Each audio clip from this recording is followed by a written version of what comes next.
Amém. Jó capítulo 1, verso 6 diz: É vindo um dia em que os filhos de Deus vieram apresentar-se perante o Senhor, veio também Satanás entre eles. Então o Senhor disse a Satanás: De onde vens? E Satanás respondeu ao Senhor e disse: De rodear a terra e passear por ela. E disse o Senhor a Satanás: Observaste tu o meu servo Jó?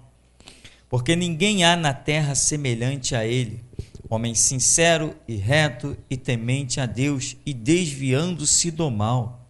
Então respondeu Satanás ao Senhor e disse: Porventura teme Jó a Deus debalde? Porventura não cercaste tu de bens a ele e a sua casa e a tudo quanto tem? A obra de suas mãos abençoaste, e o seu gado está aumentado na terra. Mas estende a tua mão e toca-lhe em tudo quanto tem, e verás se não blasfema de ti na tua face. Então disse o Senhor a Satanás: Eis que tudo quanto tem está na tua mão, somente contra ele não estendas a tua mão. E Satanás saiu da presença do Senhor. Amém. Você pode sentar.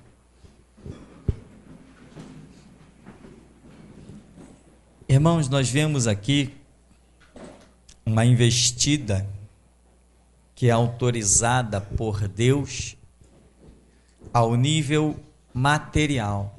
Depois tem a sequência do texto e nós vamos ver que a investida passa ao nível da saúde, né? Aqui está nos bens de Jó, depois passa a investida do diabo contra a pessoa de Jó, a sua saúde.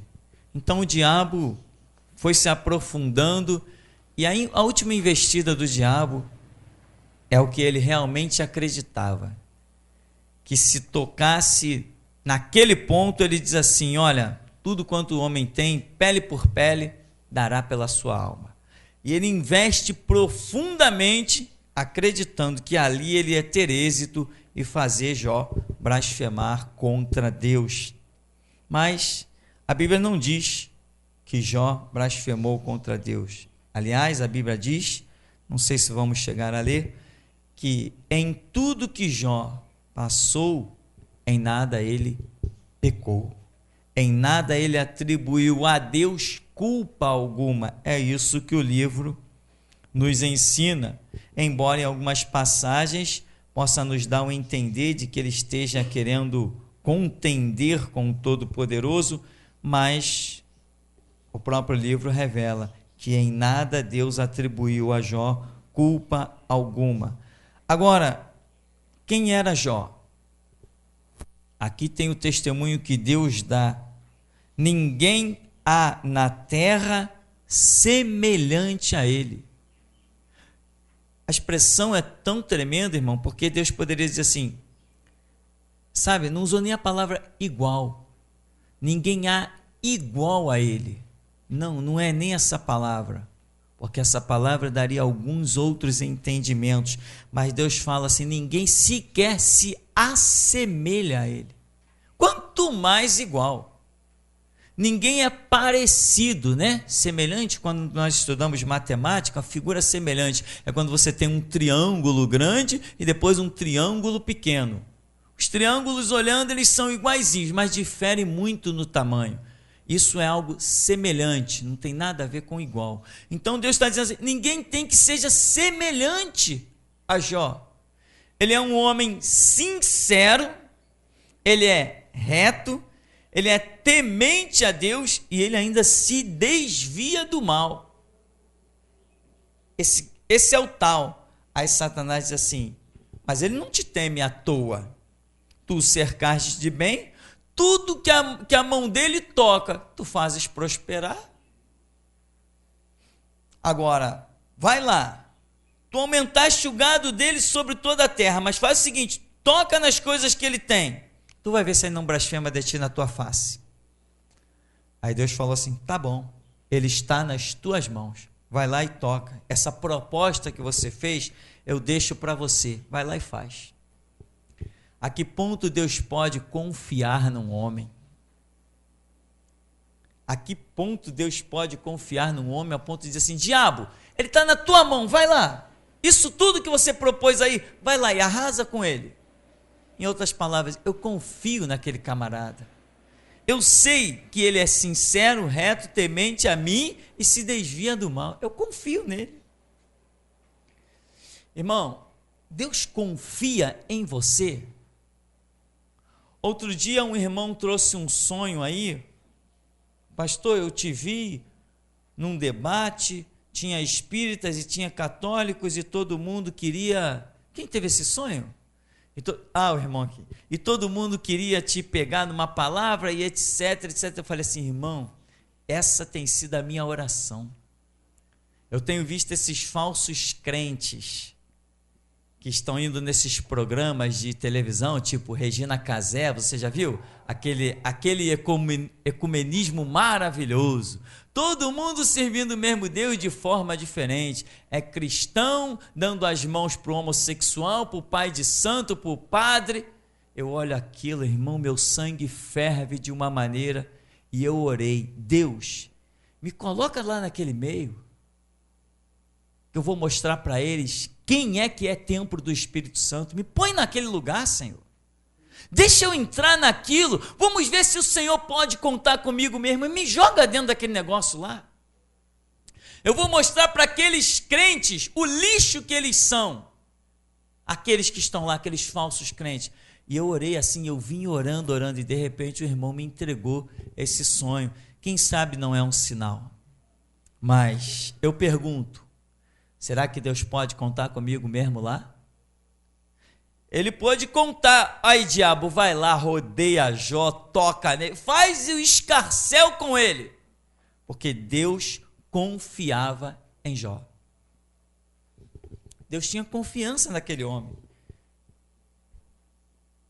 Há muitos outros, a Bíblia diz assim, Deus não nos deixa ser tentado além do que possamos resistir.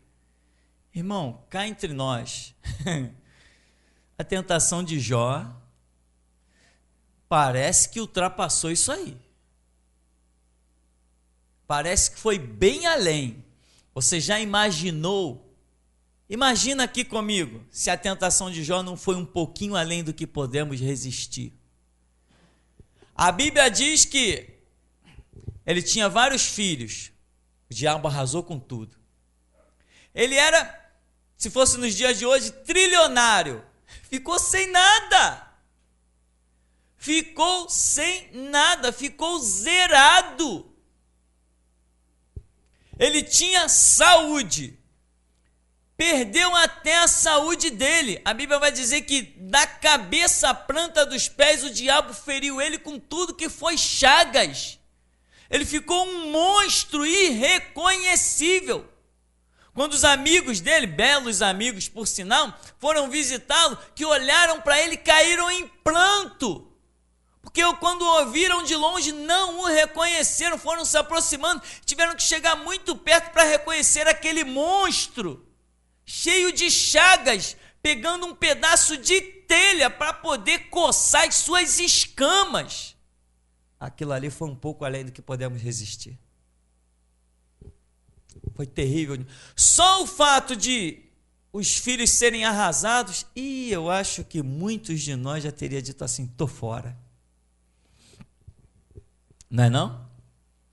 Mas tem pessoas que resistem, né?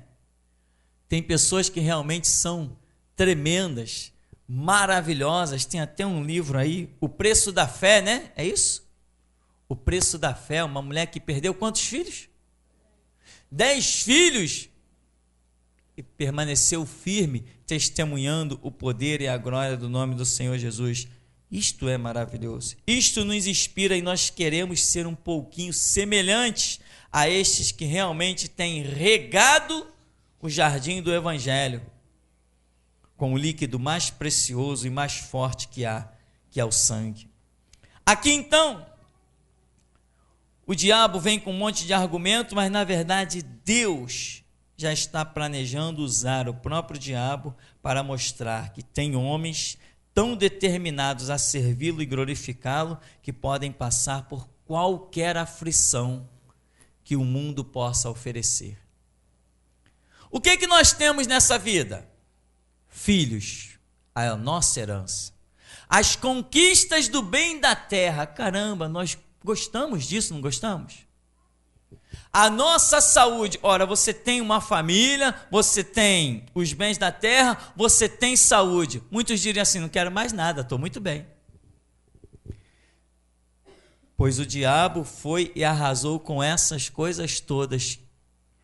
Deus falou assim, a única coisa que eu não te permito tocar é na vida dele. Você só não pode matá-lo. O resto tu pode fazer o que tu quiser.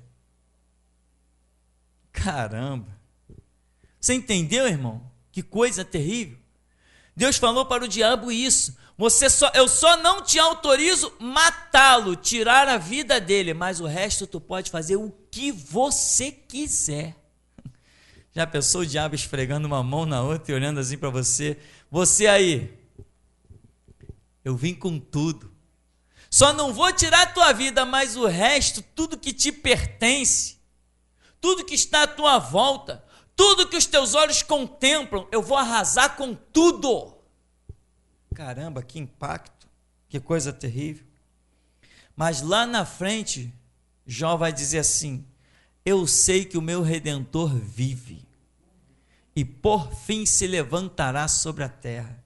E ainda nessa pele aqui, nessa carne, depois de consumido todo o meu ser, eu ainda vou contemplar a glória do Todo-Poderoso. E sabe o que me chama a atenção, meu irmão?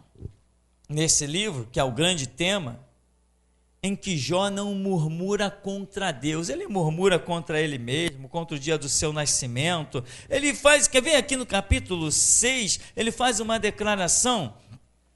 Olha, então Jó respondeu e disse, se a minha mágoa retamente se pesasse, e a minha miséria juntamente se pusesse numa balança, porque na verdade mais pesada seria do que a areia dos mares. Por isso é que as minhas palavras têm sido inconsideradas, porque as flechas do Todo-Poderoso estão em mim, e o seu ardente veneno o bebe o meu espírito. Os terrores de Deus se armam contra mim.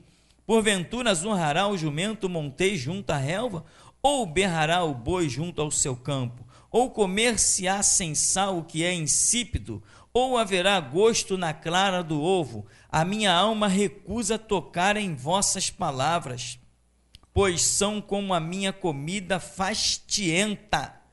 Quem dera que se cumprisse o meu desejo, e que Deus me desse o que espero, e que Deus quisesse quebrantar-me, e soltasse a sua mão, e acabasse comigo. Misericórdia. Quem dera que Deus me desse o que eu espero. Sabe o que eu espero? Eu espero que Ele solte logo a sua mão e acabe comigo. Eu não aguento mais. Mas cadê os murmúrios de Jó? Cadê as blasfêmias? Irmão, murmure contra o dia do seu nascimento, murmure contra tudo que te rodeia, pode murmurar do que você quiser, mas cuidado, se você não estará murmurando contra Deus. Tem coisas que Deus dá e a gente depois, meio decepcionado, frustrado, sei lá, a gente diz assim, para que Deus me deu isso? Opa, estou culpando Deus.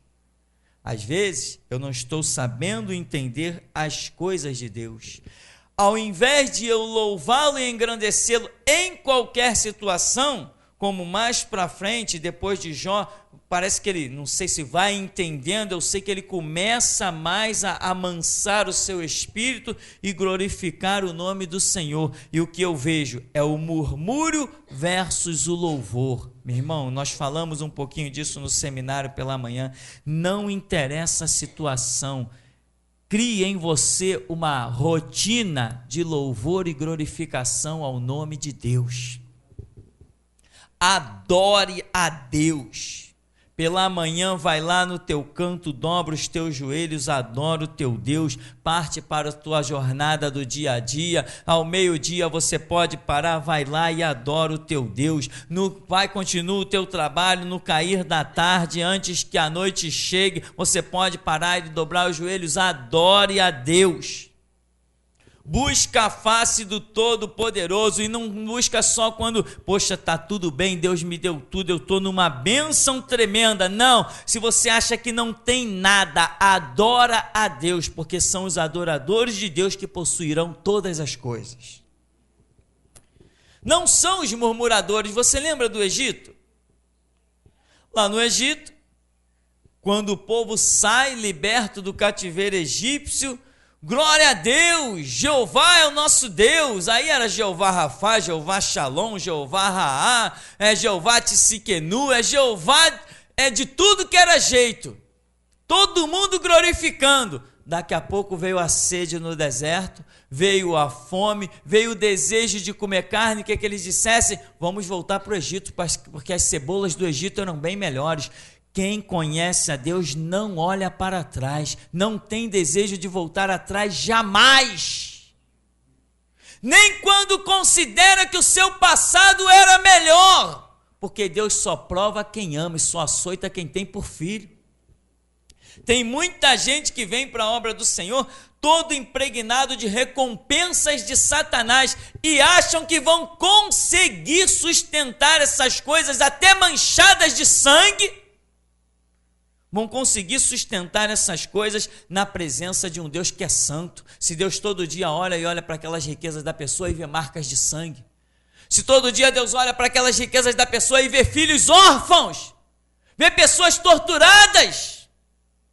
É o que acontece por aí com muitos traficantes, que se convertem, mas querem trazer as suas riquezas para a igreja. No altar de Deus não cabe preço de sangue inocente. A igreja de Jesus Cristo não precisa de ouro e prata, precisa de glória e de redenção. É assim que temos que ser.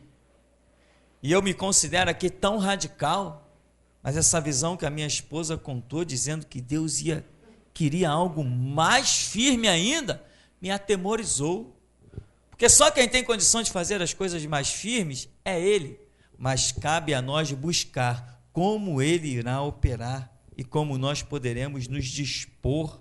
Uma coisa eu sei, que político aqui só entra se eu morrer e se o outro obreiro que vier aqui, meu irmão, permitir. Porque enquanto eu viver, político não entra nesse lugar para fazer gracinha. Pode até entrar para ouvir a palavra e quem sabe se converter. Mas político aqui não tem direito a falar. Se eu vivo, permitir que um político fale nesse púlpito, pode me internar que o espírito da loucura se apoderou de mim. O patriarca Jó, sincero, reto, temente a Deus, desviando-se do mal. Mas Deus não permitiu que o mal viesse contra ele.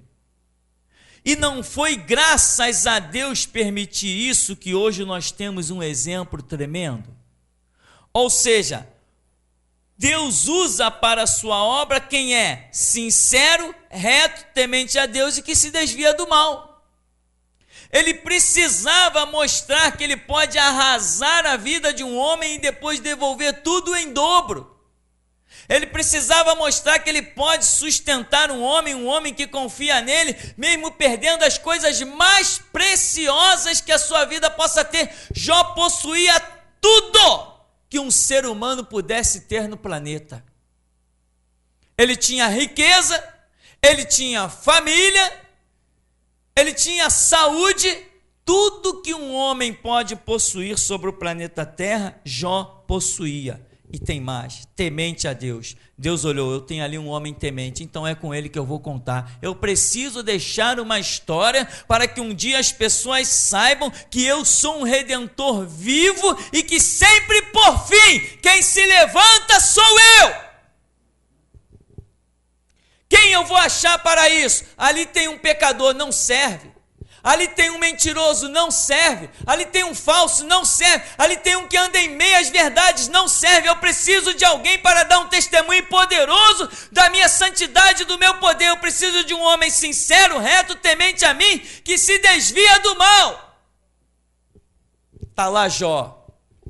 Então é com ele. Vai, diabo, arrasa tudo que ele tem, porque é com ele que eu posso contar. Agora, depois de tudo que acontece com Jó, meu irmão, nós não vemos murmúrio, ao contrário do que acontece no Egito. Estou com sede, Moisés, tu nos trouxestes a esse deserto para morrermos de sede? Queremos carne. Ah, como eram boas as cebolas e os melões do Egito. Vamos levantar um capitão e vamos voltar para o Egito. Murmúrios contrários ao louvor. É murmúrio versus o louvor. Irmão, não interessa o que esteja acontecendo na tua vida. Você crê num Deus vivo? Eu vou confessar agora algo que aconteceu comigo nesses dias em que meu filho estava enfermo. Agora já está tranquilo, só que os médicos ainda não querem liberar, que querem ficar fazendo um monte de exame para ter certeza, né? Tá bom, deixa lá, está sob as mãos, sob os cuidados do Senhor Jesus.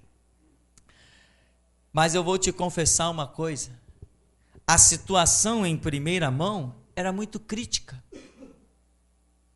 Mas nesses últimos dias subiu algo ao meu espírito. Eu não estava me importando, nem se viesse uma notícia e dissesse assim: teu filho morreu. Eu não estava me importando com isso. Porque ao meu espírito subiu o seguinte: se ele morrer, eu vou lá e o ressuscito. Subiu isso, meu irmão. Nós precisamos caminhar, crescer. E eu não estou importando com a notícia. Não importa a notícia. Tanto que quando meu filho, eu liguei para ele lá, ele tem um celular, liguei para ele, e ele estava chorando, porque em volta está todo mundo chorando, está todo mundo desesperado. Pai, as plaquetas baixou para não sei quanto. Eu falei: meu filho, esquece isso. Deixa elas chegarem a 0. Não importa com as plaquetas. Deixa os médicos fazerem isso, deixa as plaquetas chegarem a 0, não esquenta com nada, porque o Espírito Santo já falaram ao meu espírito: se ele morrer, a gente vai lá e resolve. E resolve mesmo. E resolve mesmo. Resolve mesmo. Porque, irmão, na luta, na angústia, na aflição, nós aprendemos uma coisa: que só o Senhor é Deus. Não interessa a situação. Eu não brinco de evangelho. Eu nunca passei a mão na cabeça de ninguém aqui dentro. Eu nunca dei moleza para ninguém. Eu nunca perguntei quanto é o dízimo de ninguém. Por quê? Porque nós estamos aqui para cultuar a Deus. Um Deus vivo que nos encontrou como um povo raríssimo para consumar a sua obra nos últimos dias. Nós somos especiais. Não tenha dúvida disso, meu irmão. Você é especialíssimo. Fica firme. Quando Deus olhou e te trouxe para essa congregação, que desde o princípio Ele disse: eu tenho uma obra, eu tenho um povo para selecionar nesse lugar, mas esse povo, para chegar aqui, vai ter que encarar muita dificuldade. E vou começar pela dificuldade de chegar neste lugar. E depois Deus ainda falou assim: eu tenho 2 bênçãos para os que vêm nesse lugar. A primeira bênção é permitir chegar nesse lugar, e a segunda bênção é permitir voltar nesse lugar. Tenha certeza, irmão, de que Deus olhou para você e te viu como alguém muito especial. Tenha certeza de uma coisa: que aqui nessa congregação você entrou por uma porta estreitíssima. E aqui nós temos visto a glória de Deus. Somos o povo que ainda ousa desafiar Satanás. Enquanto outros por aí não querem nem ouvir neste nome, nós falamos para zombar e escarnecer, para mostrar que verdadeiramente Jesus Cristo é Senhor absoluto. Então não importa o futuro, não me interessam as balas perdidas, não me interessam as ciladas dos homens, não me interessam os projetos de Satanás, me interessa que o meu Deus tem um projeto e os seus planos não podem ser frustrados. Agora, se vem dificuldade, meu irmão, se vem prova, se vem deserto, se vem sede, se vem fome, meu irmão, você tem que aprender a olhar para cima e esperar o maná descer. Tem que aprender a olhar para a rocha e esperar ela dar água. Você não pode murmurar. Você não pode murmurar. Hoje nós falávamos, sobre os 4 seres viventes que diante do trono de Deus estão proclamando: Santo, Santo, Santo é o Senhor Deus Todo-Poderoso, que era, que és e que há de vir. E a Bíblia diz que eles não têm descanso, e nós vimos, não têm descanso porque não se cansam. Nós também não podemos nos cansar de louvar, bendizer e glorificar o nome do Santo, do Todo-Poderoso. Onde está Jesus Cristo nesta hora? Está no meio do povo que se chama pelo seu nome. Quer adorar a Deus, pode adorar de perto aí, porque Ele está aqui conosco. Pode glorificá-lo, pode tocá-lo nesta noite, que as vestes dele estão nos cobrindo. Nós servimos um Deus vivo que não se curva a sistema algum. E vem coisas pela frente, e Jesus Cristo vai procurar um homem sincero, reto, temente a Ele, que se desvia do mal, para que Ele glorifique o seu nome. Levante mãos, mas levante mãos santas, mãos de arrependimento.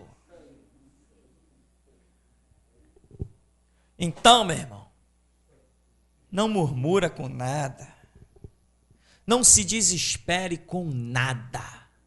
Não existe quadro que Deus não possa reverter. Não existe quadro que Deus não possa reverter. Quando Jesus disse: Lázaro, vem para fora, quem acreditava naquilo? Quem acreditava naquilo? O próprio povo de Deus, os judeus, os discípulos de Moisés, os que tinham a história do Monte Fumegar, etc, etc. Eles próprios só acreditavam que alguém pudesse, até quem sabe, ser ressuscitado, no máximo ao 3º dia. Daí para frente não podia mais. Pois Jesus, para mostrar que os pensamentos deles são maiores que os nossos, que os caminhos dele são maiores que o nosso, ele esperou 4 dias Lázaro dentro do sepulcro. Quando completaram-se os 4 dias, ele chega lá e diz assim: Lázaro, sai para fora. Para mostrar que ele reverte qualquer quadro. Quando nós damos a questão por encerrada, ele está olhando ali e vendo um novo recomeço.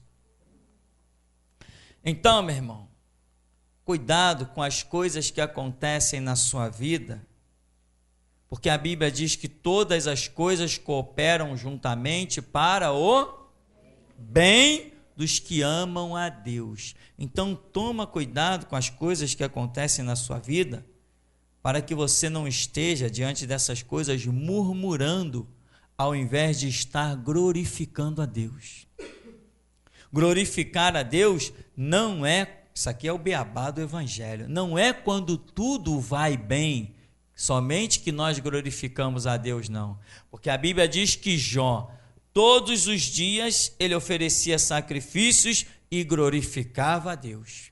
Mas teve um dia que a catástrofe lhe sucedeu, ele não tinha mais sacrifícios para oferecer, e ainda assim ele foi e glorificou a Deus. Aqui diz assim, olha, no verso 13: sucedeu um dia em que seus filhos e suas filhas comiam e bebiam vinho na sua casa, na casa do seu irmão primogênito.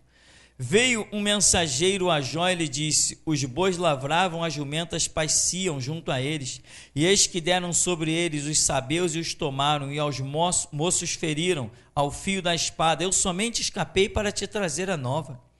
Estando este ainda falando, veio outro e disse: fogo de Deus caiu do céu e queimou as ovelhas e os moços, e os consumiu, e só eu escapei para te trazer a nova. Estando ainda este falando, veio outro e disse: ordenando os caldeus 3 bandos, deram sobre os camelos e os tomaram, e os moços feriram ao fio da espada, e só eu escapei para te trazer a nova. Estando ainda este falando, veio outro e disse: estando teus filhos e tuas filhas comendo e bebendo vinho em casa de seu irmão primogênito, eis que um grande vento sobreveio da além do deserto e deu nos 4 cantos da casa, a qual caiu sobre os jovens e morreram, só eu escapei para te trazer a nova. Então Jó se levantou e rasgou o seu manto e rapou a sua cabeça e se lançou em terra e adorou, e disse: nu saí do ventre da minha mãe, e nu tornarei para lá. O Senhor o deu, e o Senhor o tomou. Bendito seja o nome do Senhor. Em tudo isto não pecou, nem atribuiu a Deus falta alguma. Então, meu irmão, olha o reconhecimento. Tudo que eu tinha foi dado por Deus. Se agora eu não tenho mais, aquilo pertencia a Deus. Se agora eu não tenho mais, foi Ele mesmo que tirou. Ou seja, irmão, o diabo não toma nada do que é seu. Se alguma coisa escorreu pelos seus dedos, se alguma coisa você parece ter perdido, mas quando você olha no espelho você vê um homem sincero, reto, temente a Deus, que se desvia do mal, ninguém te tirou nada. É projeto de Deus. Deus pode tirar a tua liberdade. Ninguém pode fazer isso, porque maior é o que está em nós do que o que está no mundo. Mas Deus pode tirar a tua liberdade te jogando dentro de uma cadeia. E lá dentro, o que você vai dizer? Que só o Senhor é Deus. Deus é tão poderoso que pode usar um sistema, obrigá-los a te servir, te dando uma experiência que vai edificar a tua fé e que vai te fazer andar altaneiramente. Deus usa quem quer, da maneira que quiser. Deus é realmente tremendo. Eu quero que você vá, nós não vamos nos deter mais, Jó no capítulo 7. Veja a aflição de Jó, que ele diz assim: porventura não tem o homem guerra sobre a terra, e não são os seus dias como os dias de um jornaleiro? Como o servo que suspira pela sombra e como o jornaleiro que espera pela paga? Assim me deram por herança meses de vaidade, de engano, e noites de trabalho me prepararam. Deitando-me a dormir, então digo: quando me levantarei? Mas cumprida é a noite, e farto-me de voltar na cama até a alva. A minha carne se tem vestido de bichos e de torrões de pó. Minha pele está gretada e se faz abominável. Os meus dias são mais velozes do que a lançadeira do tecelão e perecem sem esperança. Lembra-te de que a minha vida é como o vento. Os meus olhos não tornarão a ver o bem. Os olhos dos que agora me veem não me verão mais. Os teus olhos estarão sobre mim, mas não serei mais. Tal como a nuvem se desfaz e passa, aquele que desce à sepultura nunca mais tornará a subir. Nunca mais tornará a sua casa, nem o seu lugar, jamais o conhecerá. Por isso, não reprimirei a minha boca, falarei na angústia do meu espírito, queixar-me-ei na amargura da minha alma. Que condição está esse homem? Como este homem se encontra? Esse homem está emocionalmente destruído, sentimentalmente este homem está arrasado. O único pilar de apoio que ficou para ele visivelmente foi a esposa. Quando ele está ainda querendo esboçar adoração a Deus, a esposa vira para ele e diz assim: tu ainda retens a tua fé? Tu ainda guardas os teus princípios? Amaldiçoa esse teu Deus e morre. Ele fala: como uma doida fala, assim fala tu. Nós não recebemos o bem de Deus, por que não receberemos também o mal? A sua vida está na mão de Deus. E se bem e mal vem a ti, é porque o Deus Todo-Poderoso planejou algo glorioso contigo, tanto no bem quanto no mal. Deus tem planos nos caminhos de bem e Deus tem planos nos caminhos de mal. Deus tem planos nos altos dos montes, Deus tem planos nos vales da sombra e da morte. Deus tem planos sem adversários no reino de paz e Deus tem planos quando todos os inimigos te rodeiam. Você só saberá que maiores são os que estão conosco do que os que estão no mundo quando os inimigos te rodearem. Você só saberá que Jeová Rafa é um Deus que verdadeiramente cura quando a enfermidade te jogar no leito. Você só saberá que Ele é o libertador quando os inimigos te aprisionarem. O que você quer saber de Deus? Só depois das lições práticas. Ainda que tu desças às profundezas dos abismos ou subas às asas da alva. O que diz a Escritura? Até ali a tua mão me guiará e a tua destra me sustentará. Irmão, eu vou dizer uma coisa para você. Eu sei, eu creio que você já sabe. Mas neste lugar e neste púlpito reina um Deus vivo. Eu não tenho dúvida de que eu sirvo um Deus vivo. E que pode tudo e que não é abalado por absolutamente nada. Habita em luz inacessível, não pode sofrer o mal, e operando ele ninguém impede. Então, meu irmão, a aflição pode te cercar, a angústia, laços de morte do inferno podem te lançar nos pés, o laço do passarinheiro pode te pegar, os inimigos podem zombar-te e escarnecer de você. Não tem problema algum, porque tudo é um projeto de Deus, porque Ele pôde contar contigo para isso, e no final todos verão que verdadeiramente só o Senhor, o teu Deus, é Deus. Este é o retrato. Então, como Jó disse, nós também concluímos. Eu sei que o meu Redentor vive, e por fim se levantará sobre a terra. Agora todos nós de novo. Eu sei que o meu Redentor vive e que por fim se levantará sobre a terra. Amém, meu irmão? Vamos adorar ao nosso Deus.